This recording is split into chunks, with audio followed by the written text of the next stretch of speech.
Chapter 14. Quite Perfect. "You are going to be good," cried Lord Henry. "But you are quite perfect. Please don't change." Dorian Gray shook his head. "No, Harry, I have done too many dreadful things in my life. I am not going to do any more. I began my good actions yesterday." "Where were you yesterday?" "In the country, Harry. I was staying at a little country hotel by myself." "My dear boy," said Lord Henry, smiling, "anybody can be good in the country. There are no temptations there. There is nothing to do in the country, so it is impossible to do anything bad." "Now I have a new ideal, Harry. I am going to change. I think I have already changed." "You have not yet told me what your good action was.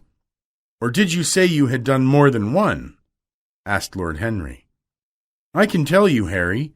It is not a story I could tell to anyone else. I spared a girl's life. I hope you'll understand what I mean. She was quite beautiful, and wonderfully like Sybil Vane. You remember Sybil, don't you? How long ago that seems.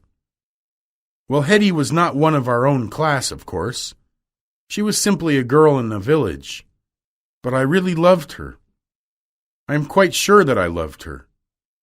All during this wonderful May that we have been having, I used to come and see her 2 or 3 times a week.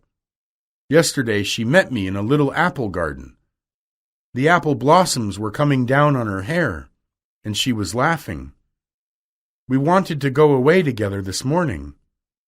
Suddenly I decided to leave her as flower-like as I had found her. Can I finish the story for you, Dorian? You gave her good advice and broke her heart. That was your good action." "Harry, you are horrible. You mustn't say these dreadful things. Hetty's heart is not broken. Of course she cried and all that, but—" "My dear Dorian, you are absolutely boyish. Do you think this girl will ever be really happy now with anyone from her village? I suppose she will be married some day to a country boy. Well, the fact of having met you and loved you will teach her to hate her husband, and she will be the unhappiest woman in the world. Perhaps she got so unhappy after you had left her in the garden alone that she killed herself. Are you sure that she didn't?" "I can't bear this, Harry. I'm sorry I told you now. I don't care what you say to me. I know I was right in acting as I did.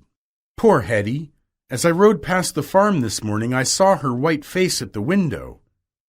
Don't let us talk about it any more. I want to be better. I am going to be better. Tell me something about yourself.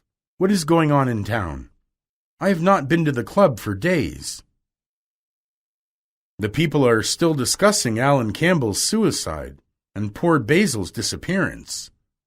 The police still insists that the man in the gray coat who left for Paris by the midnight train on the 9th of November was poor Basil, and the French police say that Basil never arrived in Paris at all. I suppose in 2 weeks they will say that he has been seen in San Francisco." "What do you think has happened to Basil?" asked Dorian. "I have no idea.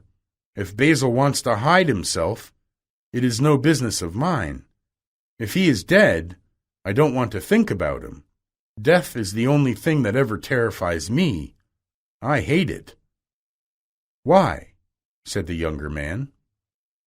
"Because," said Lord Henry, "one can survive everything nowadays except that. Let us have our coffee, Dorian. You must play Chopin to me."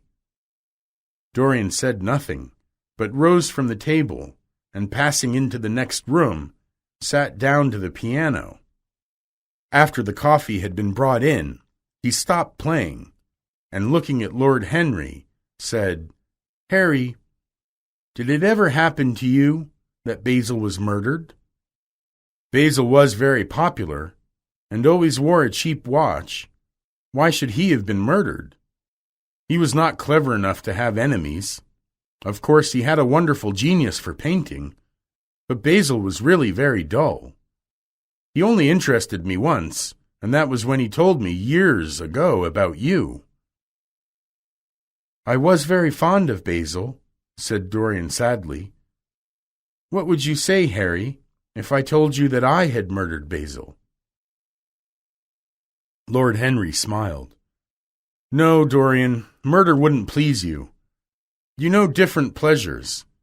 You know quite well one of the most important secrets of life. The murder is always a mistake. One should never do anything that one cannot talk about after dinner. But our poor Basil, during the last 10 years, his painting wasn't good at all. It had lost an ideal. When you and he stopped to be great friends, he stopped to be a great artist. Why did you stop being friends? I suppose he bored you. By the way, what has become of that wonderful portrait he did of you? I don't think I have ever seen it since he finished it. Oh, I remember you telling me years ago that you had it sent to an art gallery. You never got it back. What a pity. But I never really liked it. I am sorry I sat for it. The memory of the thing is hateful to me. I prefer not to think about it."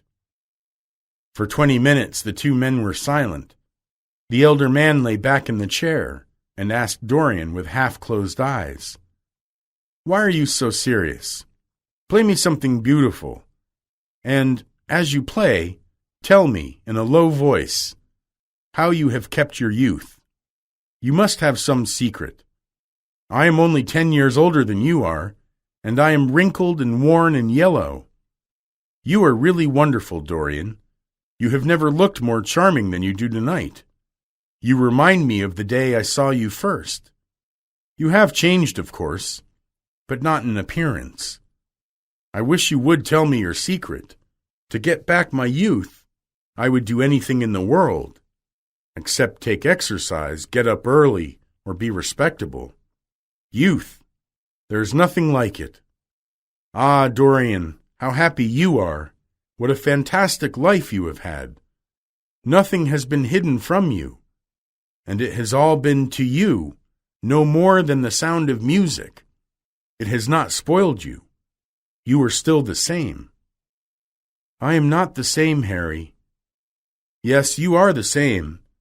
I wonder what the rest of your life will be.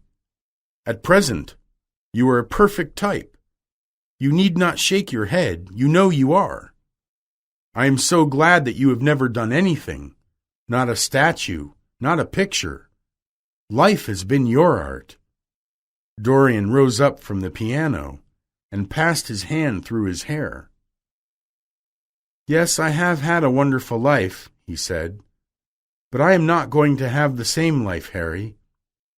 You don't know everything about me. I think that if you did, even you would turn from me. You laugh. Don't laugh." "Why have you stopped playing, Dorian? Look at that great honey-colored moon that hangs in the air. She is waiting for you to charm her, and if you play, she will come closer to the earth. You won't? Let us go to the club, then. It has been a charming evening, and we must end it charmingly." "But I am tired tonight, Harry. I shan't go to the club. It is nearly 11, and I want to go to bed early." "Do stay. You have never played so well as tonight. There was something in your touch that was wonderful." "It is because I am going to be good," Dorian answered, smiling.